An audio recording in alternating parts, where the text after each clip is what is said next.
আমাদের মতো বন্ধু হইতেই পারে না। ঠিকই বলেছিস। আজকে আমার বাড়িতে কি তরকারি রাঁধেছে ভাই? লে বাড়া, আমি কি করে জানবো তোর বাড়িতে কি তরকারি রান্নাছে? তুই জানিস না? ইয়ে, আমি কি করে জানবো বে? তো তুই আমার বেস্ট ফ্রেন্ড লাই। হ্যাঁ, তো তুই জানবি না তো কে জানবে? আচ্ছা যে ব্যাপার, তোর বাড়িতে আমি ভাত খেয়েছি। বেস্ট ফ্রেন্ড মানে কি সব জানবে, হাগা মুতা সুতা খাওয়া সব জানবে। কখন মুতাছি, কখন হাগাইছি, কখন খাইছি, কি তরকারি দেখাইছি, কখন সুতনু, ইয়ারই নাম বেস্ট ফ্রেন্ড। আচ্ছা যে ব্যাপার, তো তুই বলতো আমার বাড়িতে কি তরকারি রান্নাছে? তোর বাড়িতে বেগুন ছানা আলু ডাল রান্নাছে। তা ভুল হয়েছে রে, সরি। তোর পুরিতে লরি, তোর মতো বেস্ট ফ্রেন্ড আমার লাগবে না। তোর কাছ থেকে আমি এটা আশা করি, তোকে জানতে হইতো কি আমার বাড়িতে আজকে কি তরকারি রান্নাছে।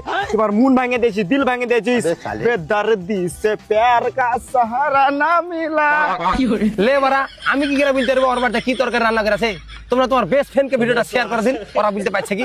আর আমি যাই দেখে আসি কে ও শালার বাড়িতে কি তরকারি রান্না করেছে।